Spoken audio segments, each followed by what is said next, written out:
የቴዲ አፍሮ አልበም ህዝባዊ ቢተኝነት አቀጣጥሎ ቀስቅሶ ሰላማዊ ሰልፍ ህዝብን ሊያስወጣው እንደማይችል ያውቁታል። ስለዚህ እንደ ትሪገር እየተጠቀሙበት ያለው ነገር ምንድነው? ቴዲ አፍሮ ላይ የሆነ ጥቃት በማድረስ ከጀርባ ያለው ሻዕቢያ ነው፣ ከጀርባ ያለችው ግብጽ ናት። ውጪ ካሉት የከሸፉት ፖለቲከኞች ጋር ነአምን ዘለቀ እና አንዳርጋቸው ጽጌ የሻዕቢያ ውሾች እንደሆኑ ይታወቃል። ለማንም ዘፈኑ ሀገር ከሞተች ማን እንዲሰማልህ ያንተን ዘፈን? ሀገር የሞተበት ምን እንደሚሆን ሂድና ሶሪያን ተመልከት፣ ሂድና አፍጋኒስታንን፣ ሂድና የመንን ተመልከት። ሶሪያ እንዴት እንደወደመች ተመልከት። ሀገር የሞተበት እንደዛ ነው። የኦሮሞ ጠላት የሆነው ምኒልክን የሚያሞግስና ለሱ የሚዘፍን ሰው ኦሮሚያ ምድር አይረግጣትም ብለው ያን የተፈራረመውን ፊርማ እንዲሰረዝ ያደረጉ ያን ኮንሰርት ቴዲ አፍሮ እንዳይሰራ ያደረጉ ሰዎች ናቸው። ነጃዋርና ኤኤምኤስ ሚዲያ በጽንፈኝነት በአማራ ፖለቲከኝነታቸው የሚታወቁ እነ ስንታየው ቸኮል ባልደራስ ብለው የአዲስ አበባን ልጅ ለማስጨፍጨፍ የአዲስ አበባን ልጆች ለማስበላት እንቅስቃሴ ሲያደርጉ የነበሩ ከእስክንድር ነጋ እነዚህ ናቸው። በአማራ ፖለቲካ ውስጥ አሳየ ደርቤ ማለት ተሸናፊ ፖለቲከኛ እንዳወራ የሚኖር የአማራ ፖለቲከኝነትን ከነማዕዛ መሐመድ ጋር አንድ ላይ ሆኖ የሽብርተኛውን ቡድን የሚደግፍ አሸባሪ አርቲስቱ ህይወት አደጋ ላይ ነው ያለው። እነዚህ ሰዎች ሊጠቀሙበት እየፈለጉ ነው ወይስ እሱ ራሱ የዚህ አሉባልታና የሽብር ፖለቲካ አካል ካልሆነ ዳስጣል ብለህ የዘፈንከው ዘፈን ራስህን ደፍተው ይጥሉህና ከዛ በኋላ ላንተ ሐዘን መለቀሻ ይሆንልሃል ድንኳኑ ማለት ፈልጋለሁ ለቴዲ አፍሮ።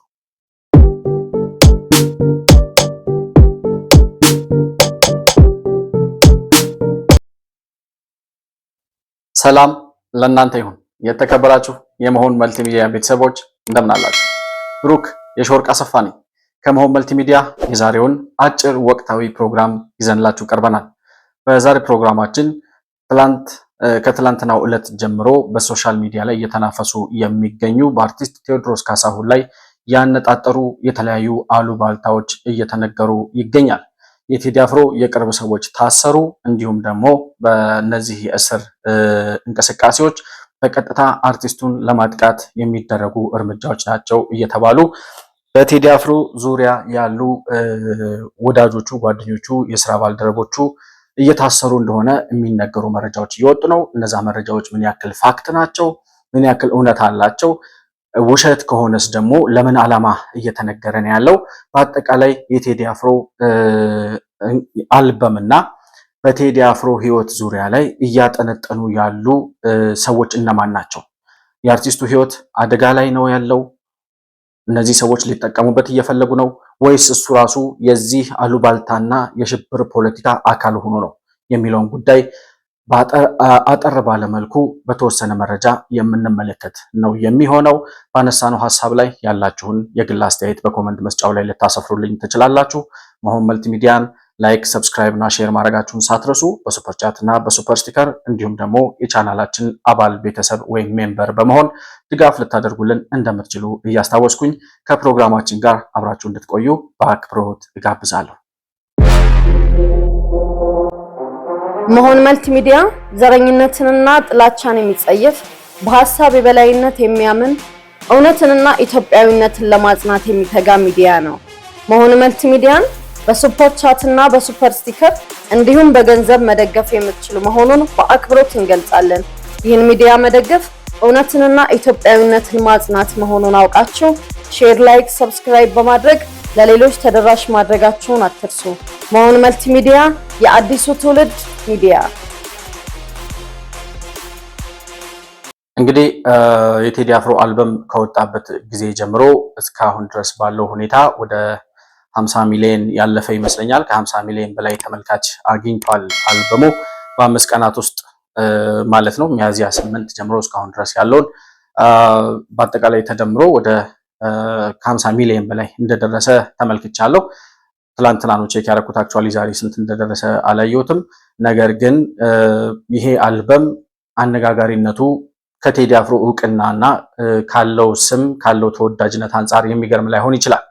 ነገር ግን የዚህን የቴዲ አፍሮን እውቅና ተቀባይነቱን የህዝብ ልጅ መሆኑን ስለ ህዝብ እየተናገረ ስለ ህዝብ እየጮኸ የህዝብን ብሶት የህዝብን ስሜት እየተናገረ የኖረ ፖለቲከኛም የነጻነት ታጋይም ልንለው እንችላለን። በወያኔ ዘመን ፖለቲከኛ ነው፣ አሁንም ፖለቲከኛ ነው። ያኔ የህዝቡን የነጻነት እጦት እና ብሶቱን ይተነፍስ የነበረ ጀግና ኢትዮጵያዊ ነው። ሁላችንም የምንወደው ኢትዮጵያ ብሎ ስለመጣ ስለ ኢትዮጵያ ድምፁን ስላሰማ ስለ ኢትዮጵያዊነት ስለጮኸ ሁላችንም እንወደዋለን። ማለት አብዛኛው ኢትዮጵያ ሕዝብ ይወደዋል። ከዛ አንጻር አሁን ያገኘው ተቀባይነት አሁን ያገኘው እይታ የሚገርም ላይሆን ይችላል። ይሄንን የልጁን ተቀባይነት ግን ለሌላ ዓላማ እየተጠቀሙበት ያሉ ሰዎች የሉም ወይ? እሱስ ከነዚህ የከሸፉ ፖለቲከኞች ውስጥ አካል ሆኖ ነው ወይስ ተጠልፎ ገብቶ ነው እንደ መጠቀሚያ እንደ መሳሪያ እየተጠቀሙበት ያለው የሚለውን ነገር አጥርቶ ማየት ያስፈልጋል። በትላንትናው ዕለት የቴዲ አፍሮ 2 የቅርብ ሰዎች ታሰሩ የሚል መረጃ እየወጣ ነበር። አንዱ የቅርብ ወዳጁና ጓደኛው የሆነው ያሲን የሚባል ሰው ይመስለኛል፣ ስሙን የአባቱን ስም እንዳልሳሳት፣ አቶ ያሲን የሚባል የቴዲ አፍሮ የቅርብ ጓደኛ፣ እዚህ በፎቶግራፍ ከኔ ጎን የምትመለከቱት ማለት ነው። ይሄ ሰውዬ ከቤቱ መጥተው ፌዴራል ፖሊሶች ወደ 6 የሚጠጉ የፌዴራል ፖሊሶች አፍነው ይዘውት ሂደዋል። ሲጀመር የፌዴራል ፖሊስ ቤት ድረስ መጥቶ ይዞ ከሄደ አፍኖ ወሰደህ አይባልም። በቃ ለጥያቄ ትፈልጋለህ ብሎ ወሰደው ነው የሚባለው እንጂ አፍኖ ከቤቱ መጥቶ ፌዴራል ፖሊስ ገብቶ ቤተሰቡ እያየ ይዞት ከሄደ ታፍኖ ተወሰደ አይባልም። ታፈነ የሚባለው በወጣበት ሲቀር ወይ ራሳቸውን የሸፈኑ የደበቁ ሰዎች በመኪና መጥተው አፍነው ይዘውት ሲሄዱ ምናምን ነው ታፈነ የሚባለው። ማንነታቸው እየታየ ፖሊሶች መሆናቸው እየታየ ከቤተሰቡ መሃል መጥተው ይዘውት ከሄዱ በቃ ለጥያቄ ይፈልጋል ተብሎ የፌዴራል ፖሊስ ይዞት ሄደ ነው እንጂ ታፍኖ ተወሰደ አይባልም። ታፍኖ ተወሰደ የምትለው ፖለቲካ ከየት እንደምትመጣ በኋላ ላይ እነግራችኋለሁ። ይሄ እውነት ነው ወይ? ያሲን የሚባለው የቴዲ አፍሮ ጓደኛ እውነትም ታስሯል ወይ የሚለውን ጉዳይ በደንብ ለማጣራት ሞክረን ነበር። ከፌዴራል ፖሊስ አካባቢ ምንም የወጣ መረጃ የለም። እኛም ባሉን የውስጥ መረጃዎች ፌዴራል ፖሊስ፣ አዲስ አበባ ከተማ ፖሊስ እንዲሁም ደግሞ የመንግስት አካላት የሆኑ የተለያዩ ሰዎች ጋር ደውለን ጠይቀን ነበር። ይሄ ጉዳይ እውነት ነው ወይ የሚለውን ጉዳይ ለማጣራት ምንም ተጨባጭነቱን የሚያስረዳ ምንም አይነት ማስረጃ የለም። ከቤተሰቦቻቸው መካከል ማለት ከያሲን ቤተሰብ በኩል ያሲን መታሰሩን የሚያስረዳ ይሄ ነው የሚባል ቤተሰባችን፣ ወንድማችን፣ ልጃችን ወይም ባለቤቴ ታስሯል ብላ የወጣች ባለቤቱ የለችም፣ ልጆቹ የሉም፣ ጓደኞቹም ቤተሰቦቹም ያሉት ነገር የለም። ታሰሩ የሚሉት ሰዎች የቴዲ አፍሮን አልበም ጋዜጣዊ መግለጫ ተከለከለ ብለው ሲያራግቡ የነበሩ ቴዲ አፍሮ ሪል ፋንስ የሚባል ፔጅ አለ። በጣም አመጽ እየቀሰቀሰ ያለ ፔጅ ነው። እኔም ፎሎ አድርገው ነበር ከዚህ በፊት በቴዲ አፍሮ ጉዳይ ስለሚጽፍ። አሁን ግን በቀጥታ የተቃውሞ ፖለቲካ ውስጥ ገብቶ እንደዚህ አይነት የሽብር ፖለቲካዎችን እየነዛ ያለው አንዱ እሱ ፔጅ ነው። ሌላው እነ ስንታየው ቸኮል፣ አሳየ ደርቤ እና ኤኤምኤስ ሚዲያ በጽንፈኝነት በአማራ ፖለቲከኝነታቸው የሚታወቁ እነ ስንታየው ቸኮል ባልደራስ ብለው የአዲስ አበባን ልጅ ለማስጨፍጨፍ የአዲስ አበባን ልጆች ለማስበላት እንቅስቃሴ ሲያደርጉ የነበሩ ከእስክንድር ነጋ ጋር። እነዚህ ሰዎች ከዛ እስክንድር ነጋ የት እንደገባ እናውቃለን። ባልደራስ ብሎ ከፍቶ የአዲስ አበባ ልጆችን አንቀሳቅሶ አልሳካ ሲለው ፓርቲውን ዘግቶ ወይም ፓርቲውን ትቶ ወደ አማራ አክቲቪስትነቱ የአማራ ፋኖ ሆኖ የዘር ፖለቲካ ውስጥ መግባቱን እናስታውሳለን። እነዚህ ናቸው በአማራ ፖለቲካ ውስጥ። አሳየ ደርቤ ማለት ተሸናፊ ፖለቲከኛ እንዳወራ የሚኖር የአማራ ፖለቲከኝነትን ከነመዓዛ መሐመድ ጋር አንድ ላይ ሆኖ የሽብርተኛውን ቡድን የሚደግፍ አሸባሪ ነው። ኡጋንዳ ይሁን ምናምን ነው የሚኖረው። ስለዚህ እነዚህ ሰዎች ናቸው አሁን የቴዲ አፍሮ ደጋፊዎቹ ነው እንደዚህ አይነት የውሸት ፕሮፓጋንዳዎችን የሚነዙት። ሁለተኛዋ ታሰረች የተባለችው ደግሞ የቴዲ አፍሮ ምክትል ማናጀር፣ ዋናው ማናጀሩ ጌታቸው ማን ጉዳይ ይመስለኛል። የአባቱ ስም ነው ትዝ የሚለኝ፣ ማን ጉዳይ የሚባለው የአባቱ ስም የማናጀሩ አባት ስም ማለት ነው። ጌታቸው ማን ጉዳይ ይመስለኛል፣ ግን ዋና ማናጀሩ እሱ ነው። ምክትል ማናጀሯ ማህሌት ሰለሞን ነው ምናምን የምትባል ልጅ፣ እሷም ትላንት አርፋ በነበረችበት አትላስ ሆቴል ውስጥ 6 የሚጠጉ ፌዴራል ፖሊሶች ሂደው ከሆቴሉ አስወጥተው ይዘዋት ሂደዋል። አፍነው ወስደዋታል። ማስረጃ አቅርቡ ስንላቸው ማህሌት የምትባለው የታሰረችበትን ፌዴራል ፖሊሶች መጥተው ሲወስዷት፣ ይሄ ያሲን የሚባለው የቴዲ አፍሮ ጓደኛም ቤቱ መጥተው አስረውት አንበርክከውት ምናምን እጁን የፊጥኝ አስረው ይዘውት ሲሄዱ የሚያሳይ ፎቶግራፍ ይለጥፋሉ። አሁን ዛሬ ዘመኑ ቴክኖሎጂ ምንም የምንሸወድበት ጊዜ ላይ አይደለም ያለነው። ሰዎቹ ለምን እንደዚህ እንደሚታለሉ አይገባኝም። አሁን ኤአይ ነው ኤአይ አይደለም የሚለውን ነገር ፋክት ቼክ ማድረግ በሚቻልበት ዘመን አርቲፊሻል ኢንተለጀንስ የሰራውን የኤአይ ፎቶግራፎች አምጥተው ነው የሚለጥፉት። እነዚህ ሁለቱም የምታያቸው ፎቶግራፎች በኤአይ የተሰሩ ናቸው። የውሸት ፕሮፓጋንዳ ነው አየሩ ላይ እየተነዛ ያለው። ይሄን የውሸት ፕሮፓጋንዳ የሚያራምዱት ሰዎች የቴዲ አፍሮን አልበም ተጠቅመው ህዝባዊ እምቢተኝነት ወይም ደግሞ አመጽና ግርግር ለመፍጠር በሽብር ፖለቲካ ካልሆነ በስተቀር በሐሳብ ትግል አሸንፈው ስልጣን መያዝ እንደማይችሉ ያመኑ የከሸፉ ፖለቲከኞች ናቸው ይሄንን የሚያደርጉት። በዚህ መሃል ማን እየተጎዳ ነው? አርቲስቱ እየተጎዳ ነው። ኢኔሴንስ መጠቀሚያ እያደረጉት ነው። ቴዲ አፍሮ በእርግጠኝነት እኔ የዘር ፖለቲካ ውስጥ እንደገባ ግልጽ ነው። ቴዲ መግባት አልነበረበትም። በቃ የራሱ አመለካከት ነው። ትክክል ነው ብሎ ካሰበ ኦኬ፣ የሚያስኬደውን መንገድ መሄድ ይችላል ካስኬደው። ነገር ግን ሌላ የሽብርና የአመጽ ፖለቲካ እንዲራመድበት እድል እየሰጠ ነው። የዚህ የአመጽና የሽብር ፖለቲካ ውስጥ ደግሞ በተለይ ህዝባዊ ቢተኝነት፣ አመጽና ግርግር የሚሉ ሰዎች ውስጥ መጠቀሚያ አድርገውት ካልሆነ በስተቀር እሱ ፈቅዶ ወይም በራሱ ተነሳሽነት እንደዚህ አይነት ህዝባዊ ቢተኝነት ይነሳል ብሎ እንደዚህ አይነት ነገሮችን እየሰራ ነው ብዬ ማመን ይከብደኛል። ነገ ከነገ ወዲያ እውነታው እየጠራ ሲመጣ የምናውቀው ይሆናል። አሁን ግን ቴዲ በዚህ ግርግር ውስጥ በዚህ የአመጽ ፍላጎት ውስጥ ደም የማፍሰስ ፍላጎት ውስጥ አለበት ብዬ አላስብም። ነገር ግን የጠቀሙት መስለው ወዳጆቹ መስለው ቀርበው አልበሙን ለማሻሻጥ መስለው ቀርበው ተቀባይነቱን ያጎሉ አስመስለው ልጁን ወደሆነ ወጥመድ እየሳቡት እንደሆነ በግልጽ በሚያሳይ ሁኔታ ሴራዎች እየተገመዱለት ያለ ይመስላል። ይሄ ሴራ የሚገምዱት እነማን ናቸው? አንደኛ የአማራ አክቲቪስት ውስጥ ያሉ፣ የአማራ ፖለቲካ የአማራ ዘረኝነት ውስጥ ያሉ እንደነ ደረጃ ሀብተወልድ፣ አሳየ ደርቤ፣ ኤኤምኤስ ሚዲያ፣ እነ ፋሲሌኒ ዓለም፣ ወንድማገኝ ጋሹ ምናምን የምትሏቸው ሰዎች፣ ከዛ ሲቀጥል እነ መሳይ መኮንን፣ እነ ማዕዛ መሐመድ የምትሏቸው እነዚህ በሙሉ የአማራ ፖለቲካ ውስጥ ያሉ በዘረኝነት ተጠልፈው ትልቁን የአማራ ህዝብ በዘር ፖለቲካ አስገብተው ከፋኖች ጋር ፋኖንን ከሚሉ ሰዎች ጋር የእርስ በርስ ግጭት ውስጥ አስገብተው ክልሉን እያመሱ እያተራመሱ ያሉ ሰዎች ናቸው። ለአሸባሪዎቹ ገንዘብ የሚያዋጡ፣ ሎጂስቲክስ የሚያቀርቡ፣ ገንዘብ የሚልኩ ምናምን ናቸው እነዚህ ሰዎች ናቸው አሁን የቴዲ አፍሮ የቅርብ ወዳጆች ሆነው ልጁን መጠቀሚያ እያደረጉት ያሉት። ሁለተኛ እነማን ናቸው?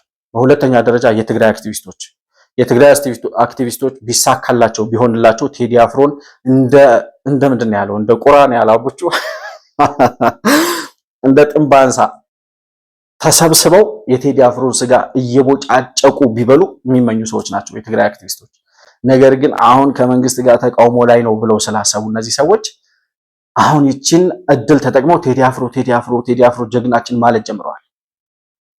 አሁን ይሄ ቴዲ ይጠፋዋል ወይ? ትላንት ሲሰድቡት የነበሩ፣ ትላንት ሲያዋርዱት የነበሩ፣ ትላንት ታዋቂ እንጂ አዋቂ አይደለም፣ የልጅ ጥላ እንጂ የልጅ አዋቂ አይደለም፣ የልጅ ጥላት እንጂ የልጅ አዋቂ አይደለም እያሉ ሲሰድቡት የነበሩ ሰዎች ዛሬ ደጋፊዎቹ ሆነው ሲያጨበጭቡለት ዋትስ ሮንግ ኦን ዘ ቢሃይንድ ብሎ ማየት ካልቻለ ቴዲ እሱ ራሱ በዘረኝነት ታውሯል ማለት ነው። በሶስተኛ ደረጃ እነማን ናቸው ቴዲ አፍሮን እየደገፉት ያሉት ካላችሁኝ፣ የኦሮሞ ጽንፈኝነት ላይ ያሉት እነ ጸጋዬ አራርሳ፣ እነ ጀዋር መሐመድ፣ እነ ሕዝቅኤል ገቢሳ፣ እነ በቀለ ገርባ፣ እዛ ካምፕ ውስጥ ያሉት የኦነግ ካምፕ ውስጥ ያሉት ሰዎች ማለት ነው። የህወሓት ካምፕ ውስጥ ያሉትን ነግሬያችኋለሁ። እነ ጭራቅረሽ፣ እነ ስታሊን እና አስመላሽ ወልደ እግዚአብሔር ነው ወልደ ገብርኤል የሚባል አንድ የኤርትራ ፍርፋሪ ለቃሚ አለ። እነሱ ናቸው። የኦነግ ካምፕ ውስጥ ያሉት ሰዎች ደግሞ አሁን ነገርኳችሁ፣ እነ በቀለ ገርባ፣ ጀዋር መሐመድ፣ ሕዝቅኤል ገቢሳ፣ ጸጋዬ አራርሳ፣ እነዚህ የመሳሰሉት ደግሞ የኦነግ ካምፕ ውስጥ ያሉት ሰዎች ናቸው። የአማራ ካምፕ ውስጥ ያሉት ፋሲሌኒ ዓለም፣ ወንድማገኝ ጋሹ፣ ደረጃ ሀብተወልድ፣ መሳይ መኮንን እና አንዳርጋቸው ጽጌ እና የምትሏቸው የከሸፉት የስልሳዎቹ ዘመን አብዮተኞች። ልደቱ አያሌውን አላነሳሁትም እዚህ ውስጥ። ልደቱ አያሌው ሌላ የራሱ ማዕቀፍ ስላለው ማለት ነው፣ እመጣበታለሁ እሱ። እነዚህ ሰዎች ናቸው የኦሮሞ አክቲቪስት ውስጥ ያሉት ሰዎች። ጀዋር መሐመድ እና ሌሎቹ የሚመሩት የኦነጉ ካምፕ ቴዲ አፍሮ ምኒልክ የሚለውን አልበም አውጥቶ በመላው ኦሮሚያ ኮንሰርት ሊያዘጋጅ ከበደሌ ቢራ ጋር ስምምነት ተፈራርሞ በመላው ኦሮሚያ ቱር ሊያደርግ ወደ 5 ነው 6 ሚሊዮን ብር ተከፍሎት፣ እርግጠኛ አይደለሁም በሮመር ደረጃ የሰማሁት ነው ገንዘቡ፣ ግን ብዙ ገንዘብ ተከፍሎት ኦሮሚያን ቱር ሊያደርግ እንቅስቃሴ በጀመረበት ሰዓት ለምኒልክ ዘፍኖ ምኒልክን እያነገሰ የኦሮሞ ጠላት የሆነው ምኒልክን የሚያሞግስና ለሱ የሚዘፍን ሰው ኦሮሚያ ምድር አይረግጣትም ብለው ያን የተፈራረመውን ፊርማ እንዲሰረዝ ያደረጉ ያን ኮንሰርት ቴዲ አፍሮ እንዳይሰራ ያደረጉ ሰዎች ናቸው እነ ጀዋር መሐመድ ገና አልበሙ የቴዲ አፍሮ ያሁኑ አልበም ሊወጣ አንድ ቀን ሲቀረው የቴዲ አፍሮን አልበም ለማዳመጥ ጓጉቻለሁ ሲል ነበር። እነዚህን ሰዎች ያዙልኝ።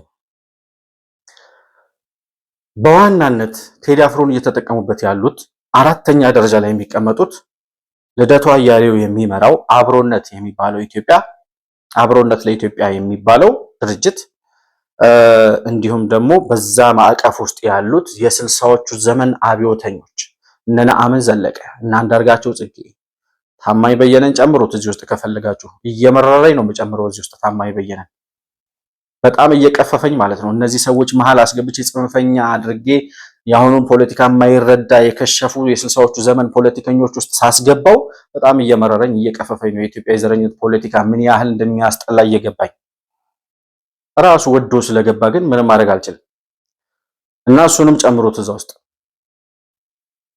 እነዚህ ሰዎች በየኢንተርኔቱ ላይ እየተሰበሰቡ በወር አንዴ በሁለት ወር አንዴ እየተሰበሰቡ የሽግግር መንግስት የሚሉ ህዝባዊ እምቢተኝነት መቀጣጠል አለበት የሚሉ ሀገር ውስጥ ካሉ ኢሃፓ ከሚባለውና አንድነት ለኢትዮጵያ ምናምን የሚባል ቅንጅት ፈጠርኩ ያሉት አራቱ ድርጅቶች ኢሃፓ የሚመራቸው እነዚህ አካላት ጋር በጋራ ሆነው ከታጣቂዎቹ ከሁለቱ ሸኔዎች ጋር ከህወሓት ጋር በጋራ ሆነው የሚሰራ እጅግ ሰፊ እና ረጅም ኔትወርክ ያላቸው ሰዎች ናቸው።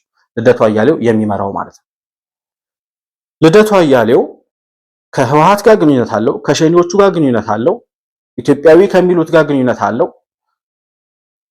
በጽንፈኝነት ፖለቲካ ውስጥ ተጠልፈው ከሚንቀሳቀሱ ከነ ጀዋር መሐመድ ጋር ከነ መሳይ መኮንን ጋር ጽንፈኛ ከሚባሉ ቡድኖች ጋር በሙሉ በጋራ የሚሰራ ሰው ልደቱ አያሌው ወይም እነዚህን የሚያስተባብር ሰው። ስለዚህ አሁን ኢሃፓ ሚያዝያ 30 ህዝባዊ እምቢተኝነት ጠርቷል። ህዝባዊ እምቢተኝነት ማለት የህዝብ የተቃውሞ ሰልፍ ጠርቷል። ፓርቲ ነኝ ብሎ ዲሞክራሲያዊ መብትን እየተጠቀምኩ ነው ብሎ ማለት ነው። ኦኬ ይጥራ፣ ችግር የለውም። እኛም መንግስት መፍቀድ አለበት ብለናል። ሚያዝያ 30 የተጠራው ሰላማዊ ሰልፍ ሳይሆን ህዝባዊ እምቢተኝነት እንደሆነ ማረጋገጥ ከፈለጋችሁ አሁን የቴዲ አፍሮ አልበም ከመጣ በኋላ በተለይም ደግሞ ትላንት የቴዲ አፍሮ ወዳጆች ታሰሩ የሚለው ዜና እየተራገበ ከመጣበት ጊዜ ጀምሮ እነ ስንታየው ቸኮል እነ አሳየ ደርቤ የሚጽፏቸውን ጽሁፎች ሂዱና ተመልከቱ። አዲስ አበቤ ተነቃቅቷል፣ አዲስ አበቤ ወደ ህዝባዊ እምቢተኝነት ሊገባ ተንቀሳቅሷል፣ ቴዲ አፍሮን መንግስት ሊያጠፋው ነው፣ ቴዲ አፍሮን መንግስት ሊያስረው ነው፣ ቴዲ አፍሮን ልጃችሁን ሊበላው ነው። ስለዚህ የአዲስ አበባ ወጣት ውጣና ቴዲ አፍሮን ልጅህን ጠብቅ እየተባለ እየተጻፈላቸው ነው። በሚያዚያ 30ው የተቃውሞ ሰልፍና በሚያዚያ 8ቱ የቴዲ አፍሮ አልበም መካከል ያለው ግንኙነት ምንድነው የሚለውን ነገር ነው ማጥራት የሚያስፈልገው። በእርግጠኝነት የምነግራችሁ ሚያዚያ 30 ኢሃፓ የጠራው ሰላማዊ ሰልፍ አይደል።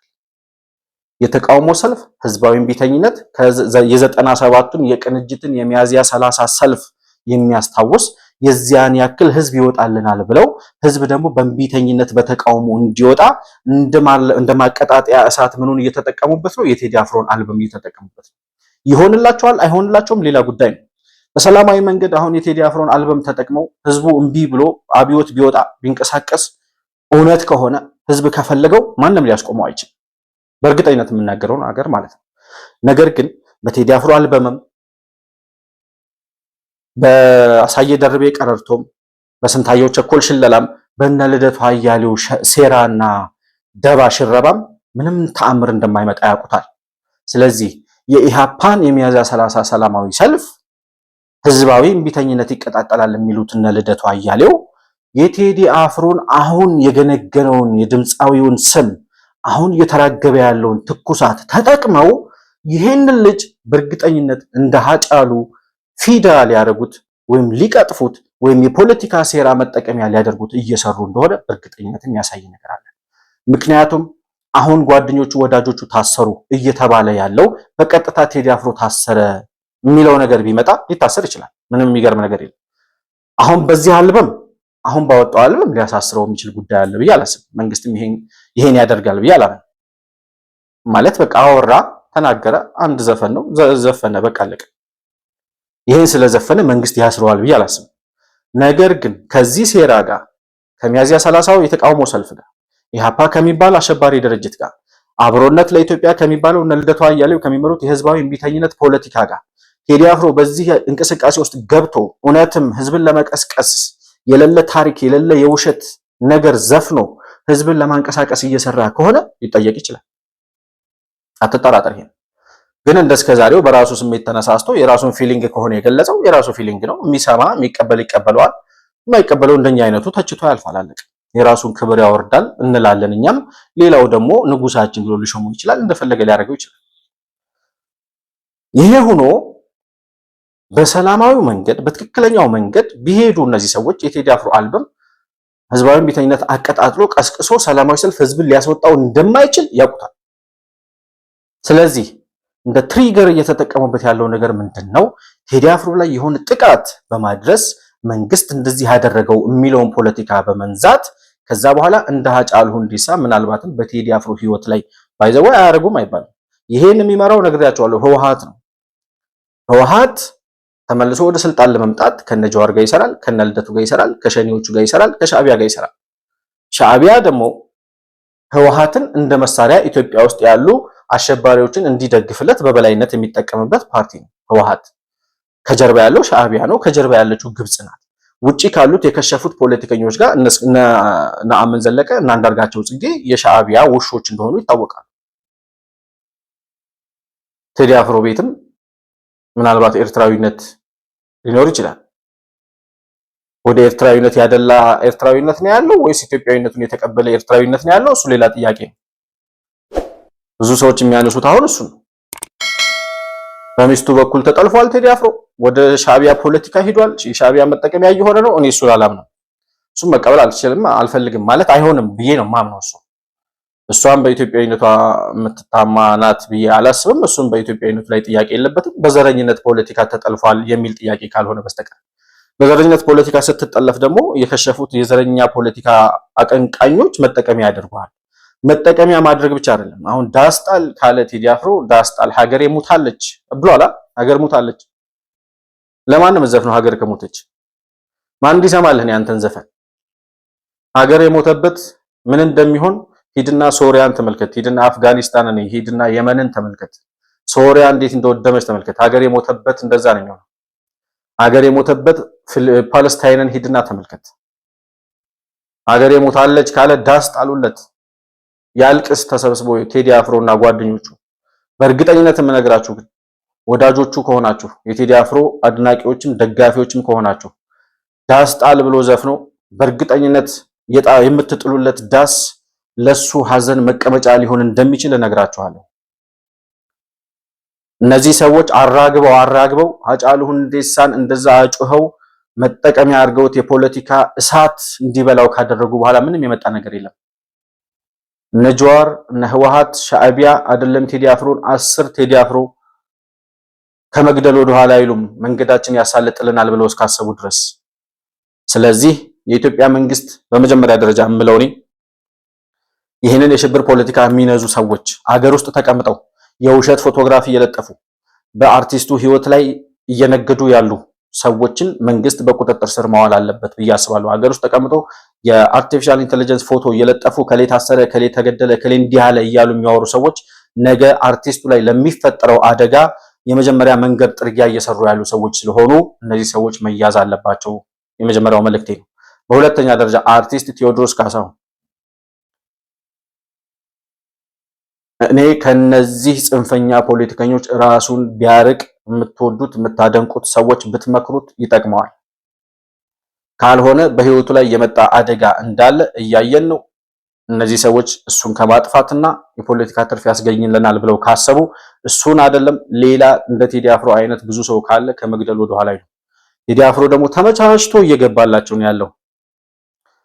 ስለዚህ ራሱን ከነዚህ ሰዎች ቢያርቅና እንደ ድሮው ብቸኛ ሆኖ ብቻውን ቆሞ ገለልተኛ ሆኖ የሚሰማውን ስሜት በራሱ መንገድ ነገም ከነጎዳ ሌላም ዘፈን ሊዘፍን ይችላል። የጥላቻ ዘፈን ዳስጣል አይደለም ሌላ ሊዘፍን ይችላል ራሱን ችሎ።